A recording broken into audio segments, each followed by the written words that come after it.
Jai Hind class 12 student. In the last class we are discussing about the electrochemical cells. So we are going to continue with the topic. I have drawn this diagram in the last class also. This diagram represents a Daniell cell. Daniell cell is an example of the electrochemical cell. Daniell cell एक electrochemical cell का एक example है. Daniell cell is made up of zinc and copper. किसकी cell होती है Daniell cells जो है आपकी? That is made up of zinc and copper. So this is the cell diagram. Whole of the construction of the cell is given here. I told you about this. This is anode made up of zinc. यहाँ इधर cathode है. It is made up of copper. At anode oxidation will take place. Means जो ये zinc rod है, it will convert to zinc 2 positive plus 2 electron. Electron इस पर deposit होंगे. Ion आपके सॉल्यूशंस में आएंगे. जब ये इलेक्ट्रॉन यहाँ मूव करेंगे इधर की साइड, तो यहाँ पर सोल्यूशन में क्या प्रेजेंट है? Copper 2 positive. This copper 2 positive will accept this electron. जब कॉपर 2 पॉजिटिव इन इलेक्ट्रॉन को एक्सेप्ट करेगा तो वो कॉपर में कन्वर्ट होगा, उसका रिडक्शन होगा. And here the deficiency of electron will be there. So इसलिए ये कौन सा चार्ज हो जाएगा? Positive. Okay, then to complete this circuit we will add a salt bridge. Here एक यू ट्यूब होती है. यहाँ पर हमने कॉटन वूल लगाई हुई है ताकि पूरा का पूरा सोल्यूशन आए. In this U tube we have taken the paste of agar agar gel with KCl, NH4Cl और KNO3. पेस्ट क्यों बनाते हैं हम? ताकि लिक्विड अगर इलेक्ट्रोलाइट होगा तो वो सोल्यूशन में मिक्स हो जाएगा, इसलिए हम पेस्ट फॉर्म में लेते हैं. होगा क्या? इस सॉल्ट ब्रिज का फंक्शन, पहला फंक्शन तो होता है it will maintain the electrical neutrality. कैसे? अब आप देख रहे हो कि यहाँ पर जब आपकी इलेक्ट्रोड रॉड ये आयंस में डिसोसिएट होगी तो यहाँ पर जिंक 2 पॉजिटिव इंक्रीज हो जाएगा. And here copper 2 positive is converts to copper. यहाँ पर जिंक 2 पॉजिटिव एक्सिस में है, यहाँ पर नेगेटिव एक्सिस में है, क्योंकि कॉपर 2 प्लस तो कॉपर में कन्वर्ट हो रहा है. तो यहाँ पर पॉजिटिव आयन इंक्रीज हो जाता है, यहाँ पर नेगेटिव. तो जब यहाँ पर पॉजिटिव आयन इंक्रीज हुआ तो उसको न्यूट्रल करने के लिए आपका जो भी आपने यहाँ पर नेगेटिव आयन डाला होगा वो यहाँ पर आ जाएगा. ऐसे यहाँ से पॉजिटिव आयन यहाँ चला जाएगा. It means it will maintain the electrical neutrality in the circuit, and second thing it will complete the inner circuit. एक circuit को complete करता है. These are the main function of salt bridge. Okay, this thing that we have discussed in the already in the last class हम यहाँ तक discuss कर चुके हैं. अब हम Daniell cell की एक important property के बारे में बात करते हैं. You have measured the potential. आपने potential देखा है? Potential या फिर आपने physics में EMF के बारे में सुना होगा. We are going to discuss EMF in detail after some time, but यहाँ पर हम Daniell cell की बात कर रहे हैं तो हम एक important चीज डिस्कस कर लेते हैं. Daniell cell में अगर आप जिंक सल्फेट की कंसंट्रेशन 1 मोलर लो और कॉपर सल्फेट की कंसंट्रेशन भी 1 मोलर लो, जो स्टैंडर्ड सेल होती है. स्टैंडर्ड सेल का मतलब क्या होता है? Standard condition means your temperature is 298 kelvin and your concentration of the electrolyte is use 1 molar. अगर आप इनको 1 मोलर लेते हो और टेम्परेचर को आप 298 केल्विन लेते हो तो उस कंडीशन पे जो भी पोटेंशियल होगा दैट इज स्टैंडर्ड पोटेंशियल. ठीक है, जो इसका स्टैंडर्ड पोटेंशियल है, ठीक है, इसका जो स्टैंडर्ड पोटेंशियल है दैट इज 1.1 वोल्ट. क्या है ये? 1.1 वोल्ट ये पोटेंशियल है जो ये सेल देती है हमें अगर हम स्टैंडर्ड लेते हैं. अगर मैं इनकी कंसंट्रेशन चेंज करूंगी तो ऑब्वियसली चेंज होगा, but if I take the concentration of zinc sulphate and copper sulphate here 1 molar and temperature I use to cap 298 Kelvin, तो जो आपका EMF जनरेट होगा that is around 1.1 volt. Okay, तो इतना EMF generate होता है. इस EMF को हम इसे रिवर्स, इस सेल की को रिवर्स कर सकते हैं. रिवर्स कैसे करेंगे हम? सपोज करो मैंने यहाँ पर एक एक्स्ट्रा कोई भी एक एक्स्ट्रा अटैच कर दिया है. कुछ भी मैंने क्या अटैच कर दिया? एक्सटर्नल बैटरी यहाँ पर अटैच कर दी है. ठीक है, यहाँ पर आपने एक एक्सटर्नल बैटरी अटैच किया. ठीक है, इस सेल से. इट मीन्स आपने उस एक्सटर्नल बैटरी को अटैच किया, वो कुछ पोटेंशियल से प्रोवाइड करा रही है. ठीक है, तो अगर उस बैटरी का पोटेंशियल 1.1 वोल्ट से कम है तो ये सेल अपना प्रॉपर वे में बिहेव करेगी. बट अगर आप जो पोटेंशियल आप अप्लाई कर रहे हो वो 1.1 वोल्ट को एक्सीड कर जाता है तो ये सेल रिवर्स हो जाती है. रिवर्स का मतलब क्या है? कॉपर कन्वर्ट होगा कॉपर 2 प्लस 2 इलेक्ट्रॉन में और जिंक 2 प्लस 2 इलेक्ट्रॉन किसमें होंगे? जिंक में convert. And here this cell starts to behave as a electrolytic cell. Electrolytic cell क्या होता है? By help of electricity we will carry out the non-spontaneous reaction. आप यहाँ पर देखिए कॉपर 2 प्लस 2 इलेक्ट्रॉन खुद कॉपर में कन्वर्ट हो जाता है, बट इसका जो अपोजिट है that is not possible in the presence of zinc. That will be non spontaneous reaction. तो अगर आप किसी भी सेल के स्टैंडर्ड पोटेंशियल से ज्यादा पोटेंशियल अगर आप इलेक्ट्रोकेमिकल सेल्स पे अप्लाई करना शुरू कर दे तो वो सेल की रिएक्शन रिवर्स हो जाती है। रिएक्शन को रिवर्स करके लिख लीजिए, सेल रिएक्शन रिवर्स हो जाती है and they will start to behave like a electrolytic cell। किसकी तरह बिहेव करने लगती है वो? इलेक्ट्रोलाइटिक सेल की तरह। तो ये चीज थी इसमें डेनियल सेल में बताने के लिए। अब हम थोड़ा आगे चल रहे हैं, इस सेल को थोड़ा और डिटेल में पढ़ते हैं। अब हम इसके पढ़ते हैं पोटेंशियल के बारे में। Okay, how we are going to determine this potential, जो इसने जनरेट किया है इलेक्ट्रोकेमिकल सेल के अकॉर्डिंग, जो जनरेट हुआ है ईएमएफ या पोटेंशियल जो जनरेट हो रहा है, how we are going to calculate it. तो नेक्स्ट जो हमारी टर्म है दैट इज पोटेंशियल। क्या टर्म है हमारी? पोटेंशियल। ये डायग्राम आप माइंड में रखिएगा आपने, ठीक है। तो चलिए अब हम नेक्स्ट चलते हैं। अच्छा, एक चीज और, यहाँ देखिए मैंने यहाँ पर रिडक्शन हाफ लिखा हुआ है। रिडक्शन हाफ क्यों लिखा? Because this is a reduction reaction and this is half reaction only. Half reaction क्या होती है? हाफ रिएक्शन होती है whenever there is a visibility of presence of electron in any reaction। जब तक आप तब भी आप किसी रिएक्शन को लिखते हो, if your electron is present in that reaction, अगर वो दिख रहा है, it means that is a half reaction not the complete reaction. इन दोनों रिएक्शन को जब आप कंप्लीट करोगे, कंबाइन करोगे, तो आपकी क्या बन जाएगी? सेल रिएक्शन बनेगी। क्या बनेगी आपकी? सेल रिएक्शन बनेगी। तो चलिए हम पहले उस सेल रिएक्शन को बनाते हैं, फिर हम पोटेंशियल के बारे में बात करेंगे। This reduction half is also known as redox couple। क्या भी बोलते हैं हम इसको? redox couple। रिडक्शन हाफ हो या ऑक्सीडेशन हाफ हो, हाफ का मतलब यही है इलेक्ट्रॉन का अपीयर होना, वो रिएक्शन कंप्लीट नहीं है। और रिडॉक्स कपल भी यही है कि ये किसी के साथ, किसी और रिडॉक्स रिएक्शन के साथ कपल होगा तब ये प्रॉपर रिएक्शन देगा। तो चलिए अब हम इस रिएक्शन की, इसकी सेल की पूरी रिएक्शन लिखते हैं जो हमने डेलिया से ली है। आपको याद होगा हमने क्या लिया था? Zinc converts to zinc 2 positive plus 2 electron। This is oxidation reaction। उसके बाद copper 2 plus 2 electron, it gives copper। This is reduction। ठीक है, ये aqueous में था, ये aqueous है, ये solid state है और ये भी क्या है? solid। इन रिएक्शन को ऐड करिए, आपको हमेशा याद रखना है इलेक्ट्रॉन्स को इक्वल करना है, इक्वल है, ऐड कर दीजिए। तो ये क्या हो गया? Zinc solid plus copper 2 positive aqueous, it will convert to zinc 2 positive aqueous plus copper solid। ये आपकी हो गई सेल रिएक्शन। क्या हो गई? ये प्रॉपर आपकी सेल रिएक्शन हो गई है, कंप्लीट सेल रिएक्शन। ठीक है, अब आप किसी भी इलेक्ट्रोकेमिकल सेल को रिप्रेजेंट कैसे करते हैं? तो उसको रिप्रेजेंट करने का तरीका आपको 11th में भी पढ़ाया गया था। अब आपको कभी भी सेल को बोला जाए रिप्रेजेंट करने के लिए, तो you are not able to construct for the whole cell, तो हम रिप्रेजेंट कैसे करते हैं किसी भी इलेक्ट्रोकेमिकल सेल को? सबसे पहले आप लिखोगे आपने एनोड क्या लिया है, ठीक है, एनोड आपने जो भी लिया, उसके आप लिखोगे आप इलेक्ट्रोलाइट। क्या लिखोगे आप? इलेक्ट्रोलाइट। ब्रैकेट में अगर उसकी कंसंट्रेशन गिवन है तो कंसंट्रेशन, अदरवाइज एक्वस लिखिए। उसके बाद आप ये साइन बनाओगे, this sign represent the salt bridge. क्या रिप्रेजेंट कर रही है? Salt bridge. फिर आप सेकेंड इलेक्ट्रोलाइट लिखोगे C2, ठीक है, और फिर आप लिखोगे कैथोड। जैसे मैं छोटा सा ये डायग्राम बना देती हूँ आपके लिए। ये जिंक कॉपर था, ये जिंक था, यहाँ पर जिंक सल्फेट था, यहाँ पर कॉपर सल्फेट था और यहाँ पर आपका सॉल्ट ब्रिज था। तो चलिए यहाँ पर क्या था? जिंक एनोड, तो zinc solid. Zinc sulphate is electrolyte, concentration given नहीं है तो सिंपली आई विल राइट अपने aqueous.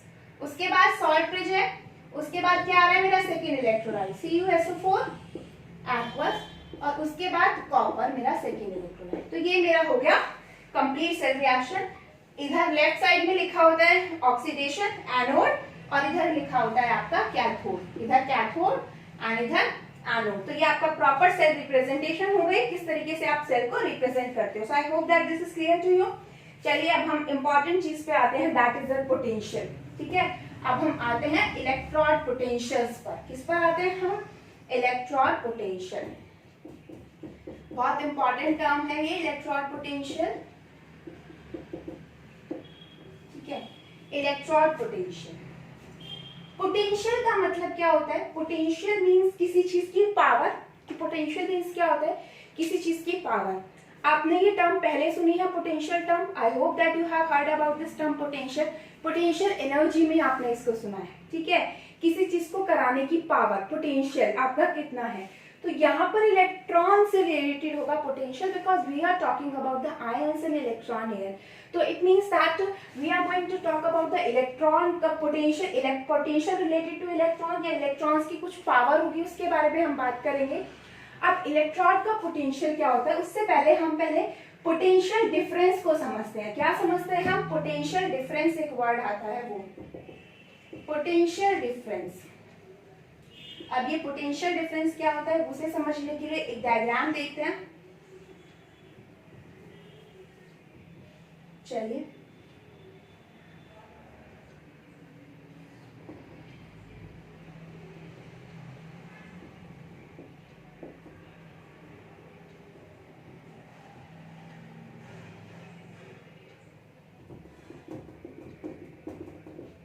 Water, water A B, ठीक है.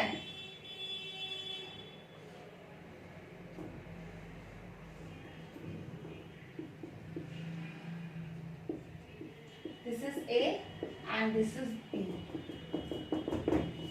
I have taken two condition here. यहाँ पर मैंने दो बीकर लिए हैं, दोनों को ज्वाइन किया हुआ है बीच में से, ठीक है, so that water can transfer from A to B. ऐसे यहाँ पर मैंने दो बीकर लिए हैं, दोनों को ज्वाइन किया हुआ है, so that water from A to A and B can transfer from one to another. Now, will you tell me then in which of the beaker water will transfer from A to B or B to A? क्या first beaker में कोई transfer होगा? नहीं होगा. क्यों नहीं होगा? As you can see that from the diagram, दोनों बीकर इक्वल हैं, दोनों बीकर इक्वल लेवल पे रखे हुए हैं, इक्वल अमाउंट ऑफ वाटर है दोनों में, है या नहीं? इट मींस इसका अमाउंट और इसका अमाउंट दोनों का इक्वल अमाउंट ऑफ वाटर है. तो आप खुद भी सोचिए, क्या वाटर फ्लो होगा A to B या B to A? नहीं होगा. But when I used to put the B beaker on a height, किस पे पुट कर दिया मैंने? हाइट पे पुट कर दिया है. तब मैंने B को थोड़ा हाइट पे लेकर गई, तो क्या B से A में वाटर का ट्रांसफर होगा या नहीं होगा? ऑफ कोर्स होगा. B से A में वाटर का ट्रांसफर, वो ट्रांसफर किसकी वजह से हुआ? It is because of height, और you can see that because of potential difference, difference in potential energy. आपको पता है जब कोई भी चीज किसी भी हाइट पे होती है तो वहां पर क्या जनरेट होता है? पोटेंशियल एनर्जी होती है, उसकी किसी भी चीज की हाइट पे होती है.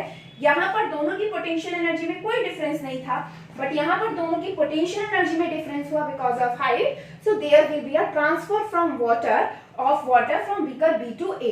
B to A में वाटर ट्रांसफर होने लगेगा. इट मींस हाइट एक ऐसा फैक्टर हुआ, पोटेंशियल एनर्जी एक ऐसा फैक्टर हुआ जिसकी वजह से वाटर एक बीकर से दूसरे बीकर में ट्रांसफर हुआ. अब ये बात हम अपने सेल में कैसे अप्लाई करें, चलिए हम देखते हैं. चलिए अब हम देखते हैं इलेक्ट्रॉन सेल में हम कैसे देखेंगे इस चीज को. सेल में हम कहते हैं करंट फ्लो होना चाहिए. क्या होना चाहिए? करंट फ्लो होना चाहिए. मैं एक ही कंटेनर बना रही हूँ. आपको याद हो सेल में आपने ये जिंक का इलेक्ट्रोड लिया था, और यहाँ पर क्या थे? इलेक्ट्रॉन्स. क्या थे? यहाँ पर इलेक्ट्रॉन्स थे, ठीक है. और यहाँ पर सराउंडिंग में क्या था? आयंस. क्या था?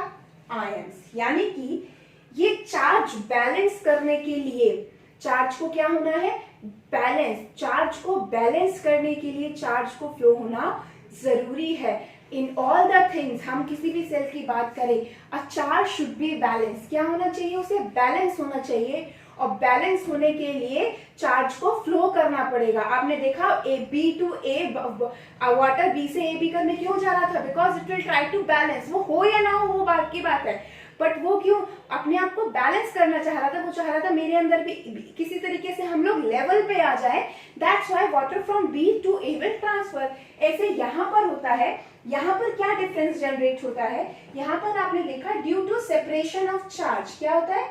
Separation of charge. चार्ज का सेपरेशन हुआ, तब चार्ज आपका सेपरेट हुआ, तभी आपका क्या फ्लो होता है? करंट. या फिर क्या फ्लो होते हैं? इलेक्ट्रॉन. इलेक्ट्रॉन फ्लो तब होंगे जब उनके बीच में डिफरेंस होगा. अगर सपोज करो दो नेगेटिव चार्ज हैं, क्या है आपस में? नेगेटिव चार्ज है, तो इलेक्ट्रॉन्स का फ्लो कभी भी नहीं होगा. इलेक्ट्रॉन्स का फ्लो कब होता है? नेगेटिव और पॉजिटिव टर्मिनल्स के बीच में. किसके बीच में? Negative to positive. क्योंकि पॉजिटिव है इलेक्ट्रॉन डेफिशिएंट, नेगेटिव है इलेक्ट्रॉन रिच. कभी चीज कभी ट्रांसफर कब होगा? जब चाहिए होगा. नेगेटिव वाले को इलेक्ट्रॉन क्यों चाहिए? इलेक्ट्रॉन किसको चाहिए? पॉजिटिव वाले को.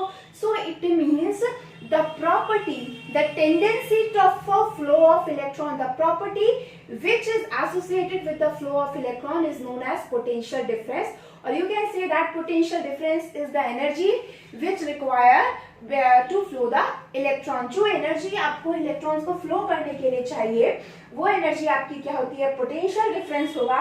And potential difference arises because of the difference of charge. Positive और नेगेटिव चार्ज के बीच में चार्ज क्या हो गया, अनबैलेंस. तो उसे बैलेंस करने के लिए इलेक्ट्रॉन्स का फ्लो होना जरूरी है, और वो जो टेंडेंसी है, वो जो एनर्जी आएगी, दैट इज पोटेंशियल डिफरेंस. और ऐसे ही इलेक्ट्रॉन पर क्या जनरेट होता है, हर इलेक्ट्रॉन पर खुद का एक पोटेंशियल डिफरेंस जनरेट होता है. अब उसे हम क्या कहते हैं, electron potential. Electron potential is defined. अब इलेक्ट्रॉन पे पोटेंशियल कैसे जनरेट हुआ, आप यहाँ पर देखिए. इलेक्ट्रॉन अगर नेगेटिव चार्ज है तो आयंस, कौन से आयन सोल्यूशन में प्रेजेंट है, पॉजिटिव आयन. तो यहाँ पर चार्ज का डिफरेंस क्रिएट हुआ, इट मीन्स एक पोटेंशियल डिफरेंस क्रिएट हुआ.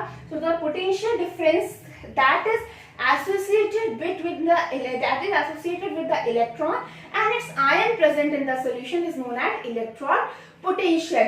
इलेक्ट्रॉन की पोटेंशियल को डिफाइन किया गया है, the potential difference that is associated with the electron and its ion in the solution is known as potential. Electron potential, potential सिर्फ एक टेंडेंसी है, पोटेंशियल डिफरेंस जो इलेक्ट्रॉन्स के फ्लो को प्रमोट करती है, इलेक्ट्रॉन्स को फ्लो कराती है इस लेवल को मेंटेन करने के लिए. ठीक है. अब यहाँ पर क्यों जनरेट हुआ, क्योंकि यहाँ पर पॉजिटिव नेगेटिव, इसलिए दो टाइप के इलेक्ट्रॉन पोटेंशियल होते हैं. वन इज रिडक्शन पोटेंशियल, एक होगा आपका ऑक्सीडेशन पोटेंशियल. ठीक है. और एक होगा आपका रिडक्शन पोटेंशियल. कौन सा होगा, रिडक्शन पोटेंशियल. हम इसे डिनोट करते हैं ई नॉट और ई. ई नॉट होता है स्टैंडर्ड पोटेंशियल. कौन सा होता है, standard potential. Means at 298 kelvin and 1 molar concentration of electrolyte. ऐसे ही इसे हम बोलते हैं ई नॉट ओपी, और ये होता है E naught RP reduction potential, या फिर हम इसे ईआरपी भी बोलते हैं. ये सिर्फ एक कंडीशन पे होगा, at 298 kelvin at 1 molar electrolytic concentration. It means symbol लिखना है. If you are calculating the potential, oxidation potential at standard condition, तो उसे नॉट से रिप्रेजेंट करेंगे, अदरवाइज हम उसे किससे रिप्रेजेंट करेंगे, ई से. ठीक है.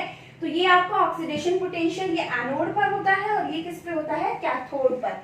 किस पर होता है ये, कैथोड पर. कुछ लोग इसे राइट करके भी याद रखते हैं, कुछ लोग इसे लेफ्ट, एनोड लेफ्ट और कैथोड राइट. तो ये आपका हो गया oxidation potential. Simply oxidation potential या ऑक्सीडेशन पोटेंशियल को डिफाइन करना हो, the tendency of an atom to lose its electron, the potential associated with to lose its electron, the potential that will generate because an electron lose its electron, तो वो ions में convert हो रहा है, oxidize हो रहा है. The tendency of an electron to get oxidized is known as is related to oxidation potential. The tendency of an electron to get reduced is related to the reduction potential. तो ये आपके potential हो गए जो charge difference की वजह से create होते हैं.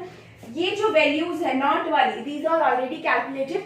अब हमें इसके बेसिस पे पता चलता है कौन रिड्यूस होगा, कौन ऑक्सीडाइज होगा. Higher the reduction potential, higher will be the tendency to get oxidize. Higher the oxidation, higher will be the tendency to get oxidize. Oxidation potential जितना ज्यादा होगा, ऑक्सीडाइज होने की टेंडेंसी उतनी ज्यादा होगी. रिडक्शन पोटेंशियल जितना ज्यादा होगा, रिड्यूस होने की टेंडेंसी उतनी ही ज्यादा होगी. तो ये आपको देखना है, जब आप कंपेयर करोगे तो आपको देखना पड़ेगा higher the reduction potential, higher is the ability to get reduce. अब अगर आपको सेल का पोटेंशियल निकालना हो, स्टैंडर्ड सेल का, ये तो ऑक्सीडेशन पोटेंशियल हो गए, तो आपका ई नॉट सेल होता है, ई नॉट सेल होगा E naught oxidation potential of anode plus E naught reduction potential of cathode. ठीक है. इस तरीके से ऑक्सीडेशन जो एनोड पर आपकी स्पीशीज है उसका ऑक्सीडेशन पोटेंशियल, और कैथोड पर जो स्पीशीज कैथोड जिसका बना हुआ है उसका रिडक्शन पोटेंशियल ऐड करो तो आपका स्टैंडर्ड पोटेंशियल आ जाता है आपका सेल का. The potential of the cell, cell potential जो आप निकालोगे वो किससे निकलेगा, ई नॉट सेल से. ई नॉट ऑफ हियर, इसका एक और फॉर्मूला है E naught RP of cathode minus E naught OP of anode.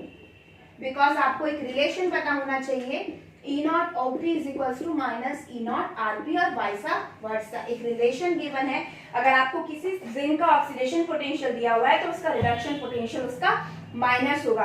तो ये अगर आप इक्वेशन लगाते हो तो ये दो इक्वेशन आती हैं। मैं अधिकतर इसको यूज करके कैलकुलेशन करती हूँ, सॉरी RP है ना, दोनों का रिडक्शन पोटेंशियल को लेती हूँ मैं, reduction potential of cathode minus reduction potential of anode. ये राइट माइनस लेफ्ट, ई राइट माइनस ई लेफ्ट जो वो लिखा हुआ है एनसीईआरटी में, that is in terms of reduction potential. कुछ बच्चे ऐसे भी याद करते हैं, एक का ऑक्सीडेशन पोटेंशियल एक का रिडक्शन, बट मैं अपने इजी वे आपने इसके लिए सफिशिएंट के अपने सेटिस्फेक्शन के लिए I am always using reduction potential for in both the cases, क्योंकि मुझे ऑक्सीडेशन पोटेंशियल भी गिवन है तो मैं उसका क्या निकाल सकती हूँ, रिडक्शन पोटेंशियल।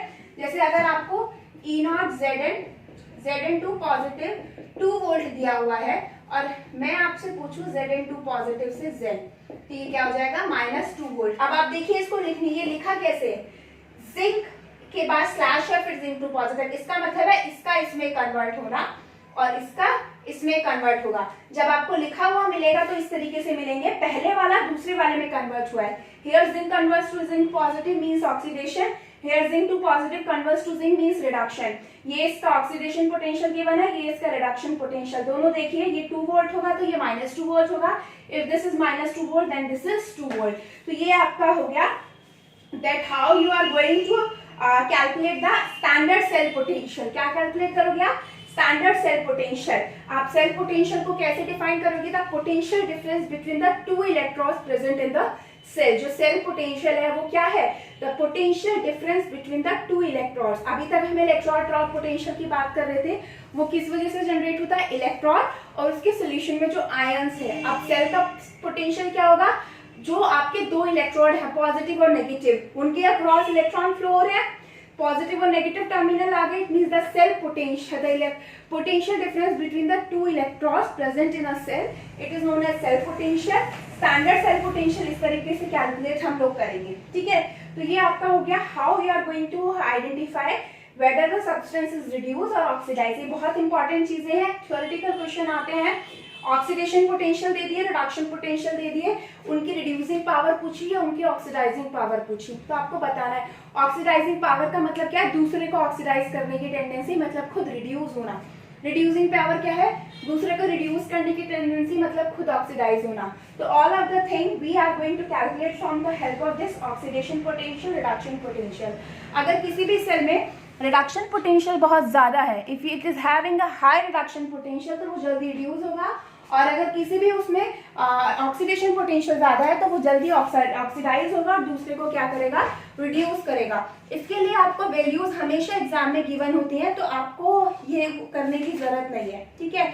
अब हम नेक्स्ट आते हैं ईएमएफ ऑफ द सेल, ठीक है। अब नेक्स्ट हमने सेल पोटेंशियल कैलकुलेट कर लिया, हम इस तरीके से सेल पोटेंशियल कैलकुलेट कर लेते हैं। नेक्स्ट हमारा आता है EMF of the cell.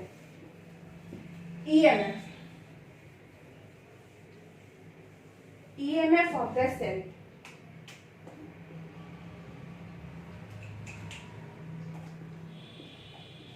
EMF of the cell. हम यहाँ पर पढ़ते हैं नस्ट इक्वेशन, ठीक है। EMF of the cell का EMF की डेफिनेशन होती है इलेक्ट्रोमोटिव फोर्स। क्या होता है, इलेक्ट्रोमोटिव फोर्स। अब इस इलेक्ट्रोमोटिव फोर्स में और पोटेंशियल डिफरेंस में क्या डिफरेंस है, ठीक है। हमने सेल पोटेंशियल कैलकुलेट किया है, अभी स्टैंडर्ड सेल पोटेंशियल और ईएमएफ, जो आपका सेल पोटेंशियल है और ईएमएफ जो है, वो दोनों अलग अलग चीजें हैं, दोनों इक्वल हो भी सकती है, दोनों इक्वल नहीं भी हो सकती। ईएमएफ क्या है, ठीक है। चलिए मैं आपसे कह रही हूँ, यहाँ मेरा पॉजिटिव चार्ज है, यहाँ मेरा नेगेटिव चार्ज है, इन दोनों के बीच में डिफरेंस है, इसलिए क्या होगा, इलेक्ट्रॉन का ट्रांसफर होगा, ठीक है। इलेक्ट्रॉन ट्रांसफर होते गए, ठीक है। इलेक्ट्रॉन ट्रांसफर हुए, दोनों तरफ चार्ज बैलेंस हो गया। क्या चार्ज बैलेंस होते ही आपका इलेक्ट्रॉन का फ्लो रुक नहीं जाएगा, रुकेगा या नहीं रुकेगा, इलेक्ट्रॉन्स का फ्लो रुकेगा तो उसे कोई और मोटिव चाहिए जिसकी वजह से इलेक्ट्रॉन्स फ्लो कर सके। भाई इलेक्ट्रॉन्स फ्लो हो रहे हैं, क्यों हो रहे हैं नेगेटिव टू पॉजिटिव? क्योंकि इधर इलेक्ट्रॉन ज्यादा है, इधर इलेक्ट्रॉन कम है। लेकिन इलेक्ट्रॉन फ्लो कब तक होंगे? जब तक दोनों तरफ बैलेंस नहीं हो जाते। यानी वाटर का जो ट्रांसफर हो रहा था वो कब तक होगा? जब तक बैलेंस नहीं हो जाता, या एक में खत्म होकर दूसरे में नहीं आ जाता। भाई बी वाला ऊपर था, ए वाला नीचे, बी में जितना कर सकता था ट्रांसफर उतना कर दिया। अब बी के पास ऐसा कुछ नहीं है कि वो और ज्यादा वाटर ट्रांसफर करे। इस तरीके से बनाया था मैंने बीकर या नहीं बनाया था? ठीक है, कि वाटर जो है वो इसमें से ट्रांसफर हो रहा है यहाँ पर, यहाँ से यहाँ ट्रांसफर हो रहा है। कब तक होगा? जब तक ये वाला लेवल यहाँ नहीं आ जाता। जैसे ही लेवल नीचे गया वाटर ट्रांसफर होना बंद हो जाएगा। अब मैं चाह रही हूँ कि पूरा का पूरा बी में जो वाटर है वो ट्रांसफर हो जाए। इट मीन्स मुझे उस वाटर को मोटिवेट करना पड़ेगा। That motivation is here is known as electromotive force. It is not any kind of force. Force नहीं है ये. It is simply a tendency that will motivate the flow of electron. जैसे कि अगर मैं इस पर बाहर से कुछ इस तरीके से लगा दूं जिसकी वजह से कंटिन्यूअस इलेक्ट्रॉन का फ्लो होता रहे, that is known as the EMF of the cell. क्या होता है वो सेल का ईएमएफ? जब आप कोई भी इलेक्ट्रोकेमिकल सेल यूज करते हो उस सेल पर जो लिखा होता है दैट इज ईएमएफ, ना कि पोटेंशियल डिफरेंस। वो पोटेंशियल डिफरेंस नहीं होता, वो सेल का ईएमएफ होता है। That will motivates the flow of electron. जो अंदर अगर जो हमेशा चलता रहता है, मोटिवेट जो इलेक्ट्रॉन को फोर्स मोटिवेट करता है इलेक्ट्रॉन्स को फ्लो होने के लिए, वो आपका क्या होता है? ईएमएफ। या फिर आप ये कह सकते हैं EMF is considered for the close circuit and potential difference is considered to be the open circuit. जब सर्किट ओपन है तो जो भी पोटेंशियल डिफरेंस क्रिएट होगा दैट इज, जो भी पोटेंशियल आएगा दैट इज पोटेंशियल डिफरेंस। लेकिन सर्किट अगर क्लोज है तो भी वहां पर एक पोटेंशियल रहता है that is EMF of the cell, that is electromotive force, tendency force that will motivates the electrons to flow, that is your EMF. EMF को हम कैलकुलेट करते हैं नर्स्ट इक्वेशंस की हेल्प से। अब इस नर्स्ट इक्वेशन की हेल्प से हम EMF को कैसे कैलकुलेट करते हैं? मैं सिंपल आपको इक्वेशन लिख रही हूँ, ठीक है, क्योंकि वही इक्वेशन हमारे यूज की है, हम और कोई ज्यादा नहीं कर रहे। सिंपल मैं आपको नर्स्ट इक्वेशन लिख के बता रही हूँ, मैं उसे डिराइव नहीं कर रही, हम सिर्फ लिख के बता रहे हैं। जो आपकी नर्स्ट इक्वेशन होती है ई सेल और ईएमएफ निकालने के लिए इसे ही लिखते हैं। That Nernst equation is E naught cell minus R T upon n F log Q. This is activity coefficient. क्या होता है? Activity coefficient.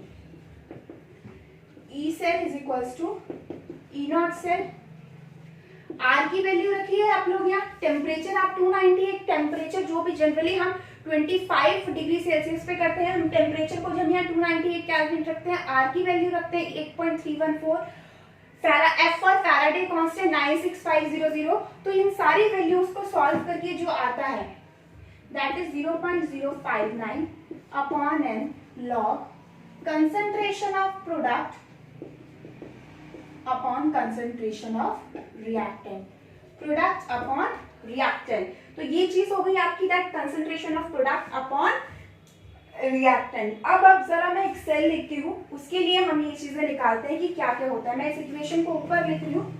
चलिए मैं ऊपर एक सेल लिखती हूँ। याद है आपको कॉपर और जिंक वाली सेल? Zinc plus copper two positive, it gives zinc to positive plus copper.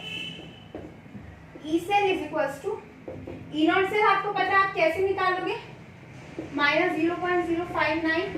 N यहाँ पर क्या होगा? N is change in electron. N क्या है? Change in electron. तो इफ यू रिमेंबर, आपको इस रिएक्शन में हाफ रिएक्शन से देखना होगा दोनों हाफ रिएक्शन की टोटल इलेक्ट्रॉन का कितना चेंज है। आपने कितने इलेक्ट्रॉन कैंसिल आउट किए थे इस इक्वेशन में? 2। इट मीन्स कितना हो गया? 2 लॉग प्रोडक्ट क्या है? Concentration of zinc to positive, concentration of copper upon concentration of copper two positive, concentration of zinc. हमेशा सॉलिड की कंसंट्रेशन आप क्या कंसिडर करते हो? 1। The concentration of solid is consider to be 1। आप 1 कंसिडर करोगे, यहां से आप क्या निकाल सकते होगे? E cell of the E cell और ईएमएफ ऑफ द सेल। यहाँ ये इक्वेशन आ गई। प्रोडक्ट अपॉन रिएक्टेंट रखोगे, आपको सेल रिएक्शन लिखनी आनी चाहिए। इतना सेल रिएक्शन लिखना हमने 11 तक सीखा था बस, और हमने ई नॉट सेल निकालना भी वहां सीखा था। अब बस बस हमें ये चीजें पुट करके यहाँ लिखनी है. It will give us information about the Nernst equation. ठीक है, तो ये आपकी हो गई नर्स्ट इक्वेशन. इस तरीके से आप ई सेल निकाल लेते हैं. So this is all for the today's class. हमने नर्स्ट इक्वेशन तो पढ़ लिया. कुछ न्यूमेरिकल्स की वीडियो मैं आपके साथ शेयर करूंगी so that you are able to complete this topic of electrochemical cell. ठीक है. अच्छा, एक चीज और है इसमें. अब आपको खुद क्या पढ़ना है, the relation between delta G and E naught cell. Delta G Gibbs free energy और ई नॉट सेल के बीच में रिलेशन क्या होता है, मैं आपको लिखवा देती हूँ यहाँ. डेल्टा जी और ई नॉट सेल के बीच का अगर आप रिलेशन देखो, so that is delta G is equal to minus n F E cell. अगर आप स्टैंडर्ड कंडीशन पे देखते हो तो delta G naught is equal to minus n F E naught cell. यानी कि अगर आपको कोई रिएक्शन स्पॉन्टेनियसली वर्क करानी है तो उसका डेल्टा जी हमेशा क्या आना चाहिए, नेगेटिव. ये नेगेटिव कब आएगा, जब ई सेल क्या होगा, पॉजिटिव. यानी आपको पता चल जाएगा अगर आपका किसी से भी उसका ई सेल पॉजिटिव आ रहा है, इसका मतलब उसका डेल्टा जी नेगेटिव आएगा, रिएक्शन स्पॉन्टेनियस है. अगर आप कोई सेल दी हुई है और बोला गया ये सेल इलेक्ट्रोकेमिकल सेल है और आप कैलकुलेशन से उसका ई नॉट सेल नेगेटिव निकाल रहे हो तो उसका डेल्टा जी क्या आएगा, positive. It means that reaction is not a spontaneous reaction. तो ये आपका हो गया relation between delta G and E naught cell. एक और रिलेशन है, relation between E naught cell and K C, equilibrium constant. ये आप लोग खुद करेंगे from with the help of chapter number आपका 6 था, इक्विलिब्रियम वाला जो चैप्टर था उसकी हेल्प से. वो मैं रिलेशन लिख के दे दूंगी क्या रिलेशन होता है. So this is all for today's class.